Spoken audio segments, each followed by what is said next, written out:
Todo análisis merece un balance empresarial. Esto es Balance Empresarial con el contador público Óscar Gutiérrez.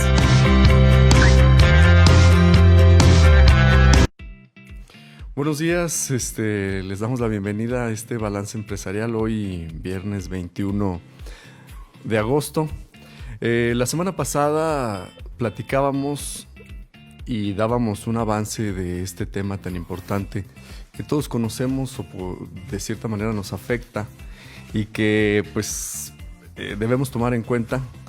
La semana pasada el Banco de México daba a conocer una disminución, un recorte en la tasa de referencia de un 0.5, lo que son 50 puntos porcentuales, bajando de 5 a 4.5. ¿Qué significa esto? ¿A quién beneficia? ¿A quién afecta?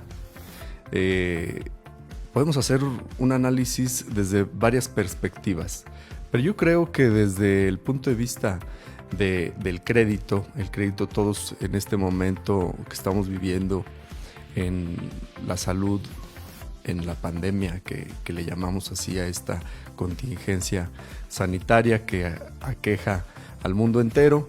Y bueno, pues desde nuestra perspectiva, las empresas hoy en día pues necesitan liquidez. Si es que no pueden obtenerla de las ventas, no pueden obtenerla de inversionistas, pues tienen que hacer uso de créditos. Y estos créditos pues tienen un costo que es el costo del dinero que tiene el Banco de México, que le da a los bancos comerciales y que los bancos comerciales a su vez pues también ofrecen a las personas, a las empresas. Podríamos evaluar también la perspectiva de que si es un buen momento para endeudarnos porque bajó la tasa de referencia. Yo creo que este tema lo vamos a profundizar un poco más adelante, pero desde la perspectiva de que si usted tiene algo ahorrado y tiene la certeza de que va a recibir algunos pagos, pues es el momento de comprar un bien inmueble, porque si hacemos un balance entre lo que significa tener el dinero invertido, tener el dinero guardado en una cuenta de ahorro que nos ofrece el 4% de rendimiento anual, pues quitándole la inflación que está al orden de los 3 o 3.5%, pues solamente incrementará un 0.5% ese valor del dinero que usted tiene, aún y con todo lo que le hubiese ofrecido ese rendimiento de esa inversión. Es por eso que muchos han optado por hacer retiros de sus inversiones y pues aplicarlos en inmuebles. Al aplicarlo en un inmueble, lo que obtiene pues es plusvalía, una plusvalía natural, porque un inmueble pues adquiere valor en el tiempo por la certeza de que alguien más lo querría, y entonces en ese contexto pues tendríamos un mayor rendimiento real en la adquisición del inmueble. También podríamos hacer un balance si el rendimiento que voy a obtener, si ya tengo un crédito bancario, hipotecario, y deseo hacer un cambio del mismo, bueno, pues ¿qué pasaría? ¿Qué pasaría si yo tengo un crédito y quiero cambiarlo por otro crédito? También es un momento de evaluarlo, porque al conocer la baja de la tasa de referencia, pues debo entender que el rendimiento que voy a ganar, pues es la disminución de la tasa. Vamos a ver si es cierto.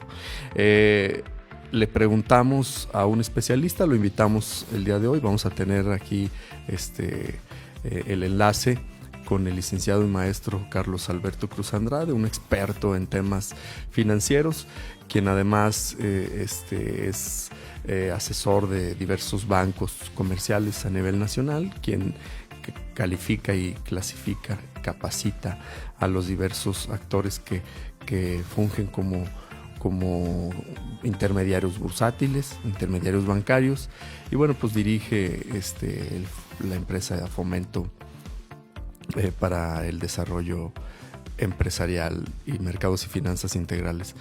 Más adelante lo vamos a a entrevistar y vamos a conocer más sobre este tema de la balanza. Por otro lado, quiero también comentarles que salimos a la calle a preguntarles a las personas. Si usted tiene dudas, si tiene preguntas, si quiere hacernos alguna pregunta relacionada con este y otros temas que tienen que ver con la afectación de su empresa, háganosla directamente aquí en la liga que aparece abajo, en los comentarios, y con gusto la contestaremos y la haremos al experto. Salimos a la calle a preguntarles a las personas, vamos a ver lo que nos dijeron. Vamos con el sondeo.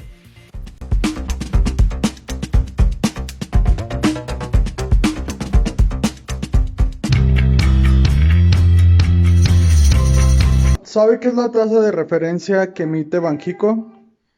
No, no tengo idea. No, No. ¿Sabe cuál es la tasa más grande de una tarjeta de crédito? Pues tuve una tarjeta de crédito que me llevó a cobrar un 12% mensual, por eso la cancelé. no, No. ¿Sabe quién regula la tasa de los créditos bancarios? ¿Banco de México? no, No.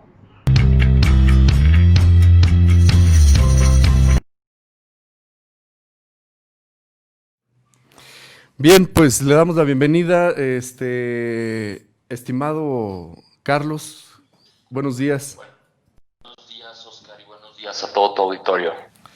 Pues como sabes, hay muchas dudas. Yo creo que es un tema complicado, además de complicado, complejo. Yo creo que un tema de especialistas, pero nos vemos involucrados todos los días en este tema, en tomar decisiones adecuadas que bueno, no sabemos cuando hablamos de la tasa de referencia. El Banco de México la semana pasada nos daba la noticia de que disminuía en 50 puntos porcentuales el valor de la tasa de referencia. Estimado Carlos, ¿qué significa esto?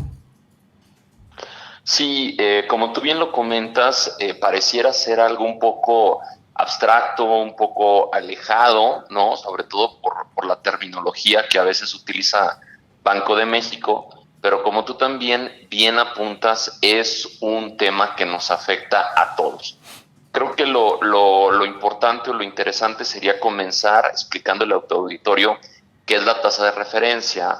La tasa de referencia es una tasa que utiliza Banco de México para pedir prestado, es decir, bancos y casas de bolsa, ¿sí? Todas las semanas van a una subasta que realiza Banco de México y Banco de México propone una tasa, por así decirlo, que esa es la tasa de referencia.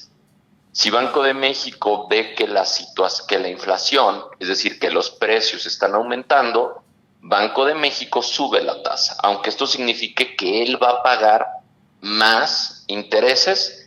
Banco de México dice, quiero subir la tasa para con esto controlar la inflación. ¿Cómo? Que las personas ahorren más en vez de gastar. Pero estamos en una situación económica que es lo contrario. Lo que quiere Banco de México es no tanto que las personas ahorren, sino que las personas gasten, por lo cual hace más barato el costo del dinero, es decir, que a las personas les convengan más gastar que meter su dinero para que les paguen un rendimiento, porque esta tasa se llama de referencia, porque la tasa que Banco de México pide para prestar es la base sobre la cual los bancos se prestan y es la base para todos los créditos que hay en el país, para cualquier tipo de crédito. Entonces ahorita Banco de México está bajando tasas, ¿sí? Porque su preocupación es que el costo del dinero sea barato para que las empresas puedan pedir prestado y pues reactivar la economía. Oye, Carlos, y desde esa perspectiva, entonces, ¿qué importancia tiene ese movimiento o esos movimientos que existen en las tasas? ¿Por qué la disminución o por qué avisarlo en este momento? Entendemos que desde 2016 no se daba una situación de estas de bajar a este nivel. Sí, mira, lo que tú apuntas es muy interesante. La bajada no es la primera que se realiza, por así decirlo. Banco de México tuvo un nivel, el nivel más alto que hemos visto en los últimos años, lo alcanzó en agosto del 2018. La tasa llegó a estar a 8.25. En ese momento la preocupación de Banco de México era la inflación. Después, sí, empezó a bajar la tasa, empezó a bajarla poco a poco, sí, de 8.25, sí, bajando 25 puntos, 50 puntos, y este año, con la llegada de la pandemia y los efectos que ha tenido sobre la economía, digamos que apretó el paso, es decir, empezó a bajarla con una mayor velocidad hasta llegar a este nivel. Como tú bien apuntas, es un nivel muy relevante, ¿sí? Porque no se había llegado a ese nivel, por un lado, y porque a principio de año, cuando todavía no sabíamos de la pandemia, es decir, en enero, o que iba a tener un impacto tan fuerte a nivel global y en México, los analistas pensaban, oye, ¿hasta dónde va a bajar Banco de México la tasa? 5, 6%, tal vez 4.5%, pero lo veían como un escenario muy alejado. Y ya estamos ahí, ya estamos en 4.5%. Y es posible que siga bajando incluso. Oye, Carlos, entonces, mencionabas que antes de este tema de la crisis de salud que existe, que aqueja al mundo entero, por supuesto a nosotros, a partir de marzo reconocimos este acontecimiento o padecimiento como una enfermedad, una emergencia sanitaria. Sin embargo, ¿cuál ha sido la trayectoria, pues, de esta tasa en los últimos años? Porque mencionabas que no es el primer disminución que se da en este año. No, mira, como te comentaba, y creo que hay que poner una perspectiva tal vez un poquito más amplia. La última vez que Banco de México bajó tan fuerte la tasa fue precisamente en la crisis del 2008. Uh-huh. Hacia finales del 2008, mediados del 2008, la tasa estaba precisamente como en agosto del 2018, en 8.25. Y rápidamente la bajó al mismo nivel que estamos ahorita, en 4.50. Y así se mantuvo todo 2009, 10, 11 y 12. Y creíamos que así se iba a mantener y que iba a empezar a subir. Pero cuando empezó a haber otros problemas en 2013, la tasa incluso cayó al 3%. Ahora, la tasa actualmente, como comentábamos, en agosto estaba en 8.25 y ahorita está en 4.50, ¿sí? Y como te comentaba, pues este año ha bajado. Sí, en enero estaba en un nivel de 7.50, ¿sí? Y bajó hasta 4.50, es decir, bajó prácticamente la mitad. Esto pone en un escenario de que, pues, para quien tiene su dinero invertido, para quien tiene su dinero en el banco, pues no es muy rentable, pero es un incentivo para que los empresarios empiecen a pedir dinero prestado. Oye, Carlos, entonces, bueno, pues yo creo que esto es interesante porque para quienes tienen un guardadito, pues creo que es un momento en el que deben reflexionar el rendimiento que les da ese guardadito. Pero, ¿qué implica ese bajo o esa baja de la tasa para las personas y las empresas que no tienen invertido o guardado algo de recursos? Ok, bueno, para quien es relevante esta información, además de quien para no tiene guardado recursos, es precisamente para quien debe dinero ahorita o para quien quiere contraer un compromiso de deuda. Y esto lo hemos visto en las últimas semanas, en los últimos meses, en algo que yo llamaría una guerra de créditos hipotecarios, ¿no? Pensemos en la gran cantidad de personas jóvenes, la gran cantidad de personas recién casadas que tal vez quieren adquirir un bien inmueble y tienen duda de hacerlo por medio de un crédito. Bueno, es posible que las tasas sigan bajando, pero ahora estamos viendo niveles históricamente bajos, entonces es una buena señal para adquirir un bien inmueble. ¿Por qué? Porque tarde o temprano las tasas van a dar la vuelta, van a empezar a subir. Entonces, si alguien quiere adquirir un bien inmueble, es el momento. Si alguien tiene un crédito contratado a una tasa